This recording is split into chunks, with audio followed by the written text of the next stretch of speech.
Ceci est un livre audio autogénéré par Google. Du même auteur. Le sel sur les lèvres. Poème.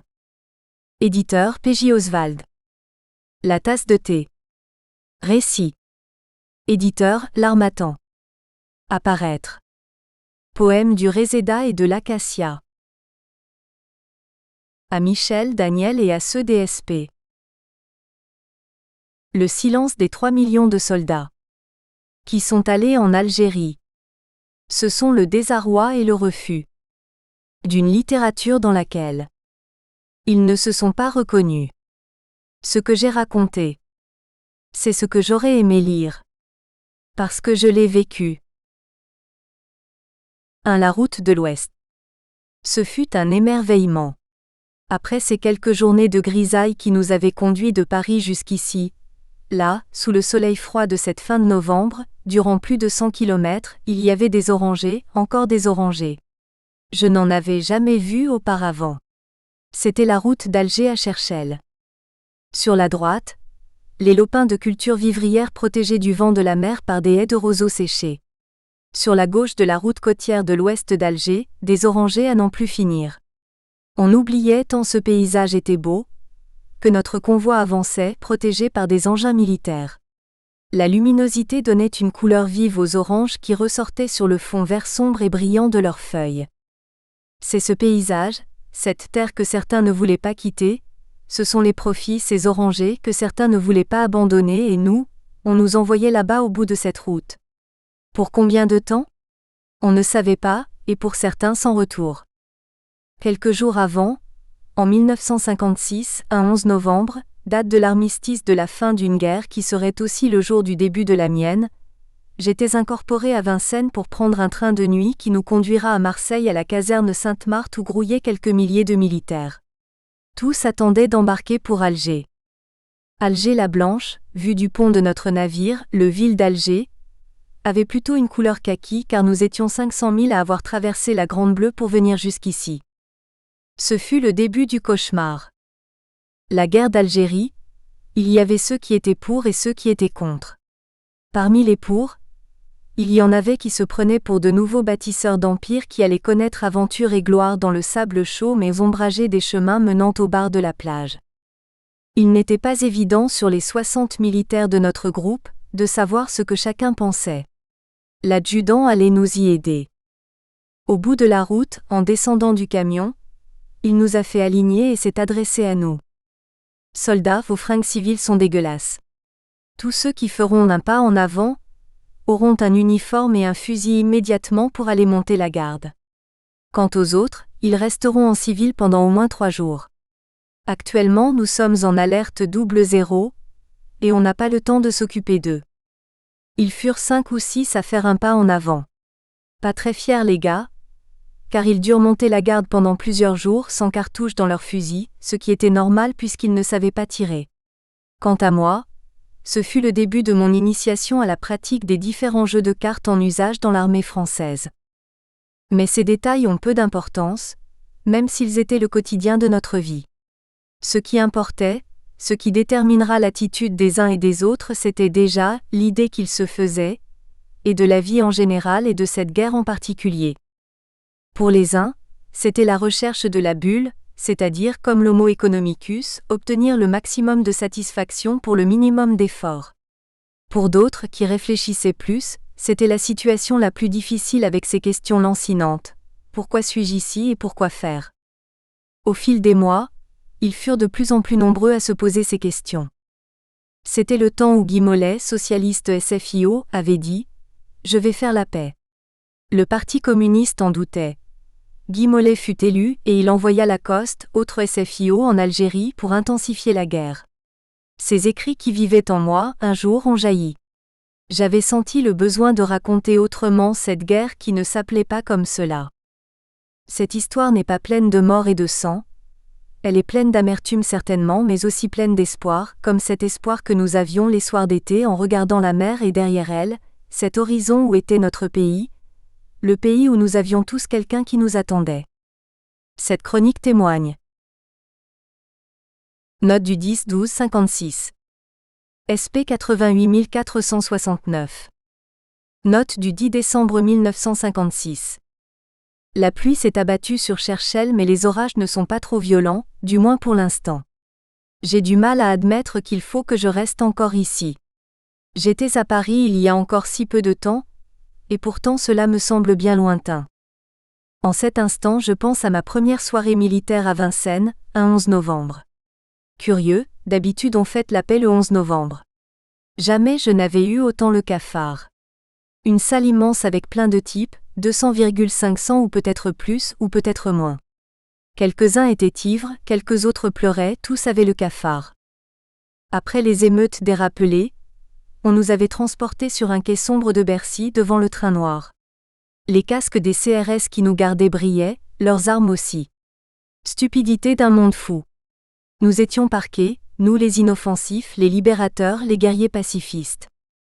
On mangeait sans faim les casse-croûtes qui sentaient encore bon la maison qu'on venait de quitter. Il pleuvait ce jour-là. Il ne pouvait pas ne pas pleuvoir. Et c'est alors qu'a commencé la Bérésina à l'envers. J'ai toute envie de croire maintenant et de rêver à l'avenir, mais pourquoi mon esprit s'y refuse-t-il ? Peut-être parce que la vie n'est qu'un jeu de cartes. Si on a les mauvaises au départ, tout est cuit, tout est fini. C'est un jeu où il n'y a pas de revanche. On n'efface pas tout pour recommencer. Roi de trèfle, c'est bon. Dame de pique, c'est fini. Mais c'est fini. Les jeux sont faits. Ce n'est qu'un jeu. Un jeu terrible. Le jeu des petits soldats. On ne te demande pas si tu veux, on te dit, il faut y aller. 2. Bonne année. Les pieds dans la boue remplacèrent vite les orangers sous le soleil. Nous étions logés dans des baraques de bois aux planches disjointes, et je constatais que les nuits d'hiver étaient glaciales en Algérie, surtout sans chauffage. Pour compenser, nous avons eu l'accueil chaleureux des anciens. Aucune brimade pour nous les bleus, c'est-à-dire les nouveaux arrivés, bien au contraire, de nombreuses visites attentionnées de leur part et des questions, un peu toujours les mêmes. On venait du pays, il fallait raconter encore et sans cesse, comment était-ce maintenant dans tel quartier ? Avait-on fini de construire tel bâtiment et tel autre ? Et comme il fallait faire plaisir et que nous ne connaissions pas tous ces coins de Paris et de la banlieue, alors nous brodions un peu. Broder, ce n'est pas mentir, c'est tout simplement enjoliver. Le premier café que nous avons bu, un matin avant l'aube, et moi je suis plutôt du soir, c'était un ancien qui nous l'avait apporté au lit dans un grand bidon étamé. Il était franchement dégueu ce café, mais il me réchauffe encore mes souvenirs. Évidemment, pour le réveillon de cette année 57, un mois et quelques jours après notre arrivée, c'était la bleusaille, c'est-à-dire les nouveaux venus, qui allaient monter la garde pendant le réveillon du Nouvel An, le jour qui précédait et celui qui suivrait. En fait de réveillon, ne pensez pas cotillon. C'était une nuit comme les autres, il n'y avait que la date qui changeait. La garde, la nuit, était un long moment difficile. Après 2 heures ou 2 heures et demie de faction, nous avions une pause de 4 heures pendant lesquelles on ne pouvait dormir qu'habillé avec tout le bazar militaire et les chaussures. Après, il fallait remettre ça pendant des jours et des nuits. Pendant les pauses de la journée, nous faisions d'interminables parties de rami, un jeu de cartes qui pouvait durer des heures. Celui qui revenait de sa faction prenait la place de celui qui partait. La caserne et toutes ses dépendances, avec ses 1200 hommes, étaient entourés de miradors et de postes de garde plus ou moins bien bricolés dans des coins stratégiques avec vue imprenable, enfin souvent. Bref, du Vauban local, très local. Le poste le plus surprenant, c'était le mirador du service auto, qui était construit juste au-dessus des réservoirs d'essence alimentant la région entière. On avertissait les bleus. Si tu vas là-bas, fais pas le con, si tu entends tirer, surtout ne réplique pas. Tu penses, si une balle des Félouz, c'était ceux d'en face, va taper dans les bidons, ça fait péter la moitié de la caserne et bien sûr toi avec. Même à la petite cuillère, on ne te récupérera pas. Là-haut dans le mirador, il n'y avait qu'à se tenir derrière des tôles blindées qui pouvaient résister à tout, sauf aux balles de 12,7. Mais c'était sans importance, les Félouz n'en avaient pas. Il n'y eut jamais de grave incident à ce poste, principalement parce que les soldats veillaient eux-mêmes à ce qu'aucun tordu ne monte la garde là-bas, c'est-à-dire le genre de type qui se prend le fusil dans les bretelles et envoie une balle n'importe où dès qu'il entend un chien. Une nuit cependant, une sentinelle avait vidé son chargeur un peu au hasard sur certainement un chat, et avait criblé de balles au loin la maison du colonel. Le soir de ce réveillon, j'avais monté la garde adossée à une baraque. À 3 mètres devant moi, des roseaux et les bruits de la nuit. Des ombres derrière d'autres ombres, et tous ces détails que la nuit éclaire et que l'on discerne mal. Tout n'était qu'un trou noir, avec quelques petits points lumineux. Le regard se raccrochait à ces points, même si l'on ne savait pas ce qu'ils signifiaient. Peut-être les yeux d'un chat, peut-être ceux d'un homme. C'était comme notre avenir, on essayait de le deviner, d'élucubrer. Il n'y avait qu'une chose de sûre, mais qu'allait-on faire derrière ce barbelé qui se trouvait à 1 mètre? Les baraques en planches qui nous logeaient, dont certains disaient qu'elles avaient été construites pour abriter les réfugiés espagnols au moment de l'arrivée de Franco au pouvoir, ce qui était probable tant elles étaient vétustes, à l'extérieur, vers la montagne, elles étaient protégées si l'on peut dire par un barbelé situé à 1 mètre, ce qui n'était vraiment pas suffisant. Au-delà, s'étendait un champ de roseaux arasés sur 5 à 8 mètres. Je repensais aux récits de mon père, ceux d'une autre guerre, quand dans un bunker bombardé pendant des heures, un jeune soldat à bout de nerfs s'élança au dehors en criant « Maman ». Un obus le déchiqueta. Je repensais aussi à ce voisin qui, lorsque j'étais petit, ne cessait de me raconter le chemin des dames et les carnages de la guerre. C'était lors de celle de 14 à 18, la mal nommée, la Der des Der. Certes, nous ne vivions pas ces atrocités, mais nous n'étions pas à l'abri d'une balle. Ce 31 décembre, la nuit était glaciale et humide. Une légère brise finissait par me geler en s'infiltrant partout. Les roseaux bruissaient sous le vent, un bruit ininterrompu. Le feuillage humide brillait sous la lune au gré du vent. De temps à autre un craquement, d'où venait-il? Était-ce une bête, un homme? À quoi bon charger le fusil, me démener à travers les barbelés? Si c'était un homme, j'étais sa cible. Nous étions les otages d'un jeu mortel de tir aux pigeons. Les pigeons, c'était nous. Nous n'étions pas ces bêtes de guerre qui tirent avant de réfléchir. Après avoir défouraillé mon outil de tuerie, je me serais demandé qui était cet homme qui venait libérer sa terre des occupants coloniaux. Si j'en avais eu le temps, qu'aurais-je fait moi-même face à l'envahisseur allemand? J'aurais fait comme lui suivant les circonstances. Tout tournait dans ma tête. Tout tournait dans notre tête. Les anciens m'avaient dit, si tu entends du bruit, tu ne tires pas, ce sont des chats, et si ce ne sont pas des chats, t'es si près que tu seras descendu dès que tu bougeras. Bonne année. Évidemment, il tenait à se préserver d'un excès de mitraillage d'un irresponsable car ils dormaient tous là, derrière ces planches auxquelles j'étais adossé. Derrière moi je perçus un bruit. Mon sang se glaça. Était-ce déjà mon heure? Bonne année. Dans la baraque, un transistor des années 50 diffusait une musique qui grésillait. Bonne année. La voix était derrière moi, je me retournai anxieux et surpris. Fais pas le con. Un ancien s'approcha et me tendit un bol d'une soupe à l'oignon brûlante. En fait de soupe à l'oignon, ce n'était que des oignons cuits à l'eau chaude avec du pain rassis qui se régénérait doucement. Je n'en ai jamais mangé de meilleur. Les piqûres obligatoires. An de disgrâce 1957. La piqûre de hallebarde dans mon dos me cause maintes douleurs lancinantes. Que se passe-t-il aujourd'hui à Lutèce? Parle-t-on des valeureux preux partis pour la croisade? Depuis peu, cette terre colonisée est assez reposante. Les infidèles ne se montrent point. Les armées du royaume franc sises à Césarée, ancien nom de Cherchel, ne vont point combattre le mort. Trop de scribes s'agitent sur leurs parchemins. L'armée mange toujours des tripes, midi et soir ainsi que soir et midi. On dit ici que c'est parce que l'on tue beaucoup d'infidèles un peu plus haut sur le plateau. Je sais la fausseté de cette information, parce que ces tripes avec leurs jolis reflets bleutés sentent un peu trop la vieillesse. Elles doivent venir à dos de chameau de cette autre croisade de Cochinchine.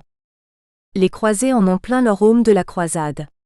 Que vienne prestement le temps des États généreux qui pourraient bien décider quelque acte en notre faveur. Le clairon sonne l'heure, mais pas la bonne.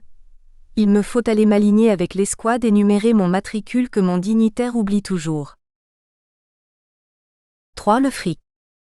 Quand on parle oseille, ou fric, ou argent comme vous voudrez, il faut se mettre au goût du jour et ne pas mélanger le franc vieux et le franc neuf.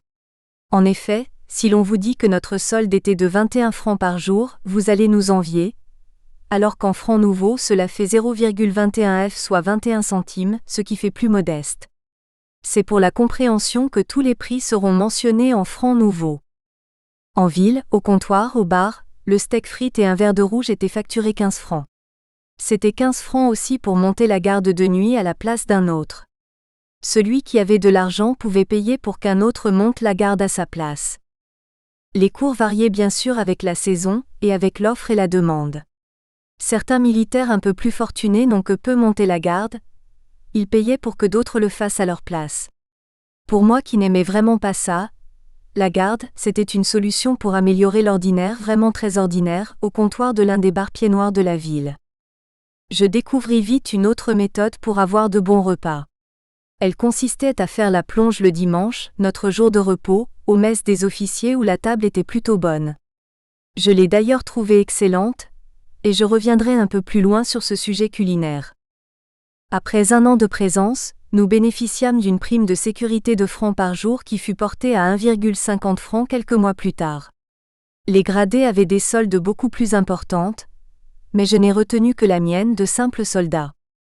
Les petits gradés engagés avaient des fins de mois, de l'ordre de 600 francs. Certains petits gradés rempilaient de 6 mois, ce qui était alors possible, mais surtout quand les 6 mois en question se passaient en été et à la plage, plutôt qu'à la caserne ou à aller crapahuter sur les plateaux. J'avais discuté avec un ch'ti, un homme du Nord, sympa, qui venait de rempiler. Il m'avait dit à peu près ceci. Je ne suis pas pour cette guerre mais ici il y a le soleil, la mer et je n'ai vraiment pas grand-chose à faire, tranquille, sans risque et personne ne m'attend au pays. Je suis sergent, je vais passer l'été ici et je gagnerai plus qu'à la mine, car je travaille à la mine. Que dire ? Quant à moi, j'avais la satisfaction et la consolation de constater que la France était vraiment un pays riche pour, en plus des frais d'une guerre, payer ce luxe-là à des bons à rien. Je dis bon à rien, parce qu'il n'était bon qu'à ça, à l'exception peut-être de mon mineur ch'ti. La vraie oseille, c'était les reintes de situation. Le roi c'était le coiffeur. En arrivant tous en file dans la cour de la caserne, nous passions chez le coiffeur. Je ne vous décrirai pas la cour de la caserne du Bourdieu. Une caserne c'est une caserne et surtout celle-là. Le troufion coiffeur disait « Moi je suis un nul, je vais te saboter salement mais si tu me donnes de quoi boire quelques bières, je ferai un effort pour te couper les cheveux genre propre et présentable. » Passez la monnaie. Un groupe d'Arméniens tenait le magasin de fringues. Si tu veux des chaussures ou un blouson bien à ta taille, passez la monnaie et pas de sentiments non mais. En plus, il y avait les extras, mais pas obligé d'y passer. Ils retaillaient les pantalons presque façon fuseau comme à la mode d'alors. Mais ces petits trucs, ça restait quand même limité et il faut l'avouer, ce n'était pas le pactole. Un copain, on l'appelait le Bosco. Nous espérons que vous avez apprécié cet aperçu. Pour continuer à écouter ce livre audio sur Google Play Livres, utilisez le lien dans la description de la vidéo.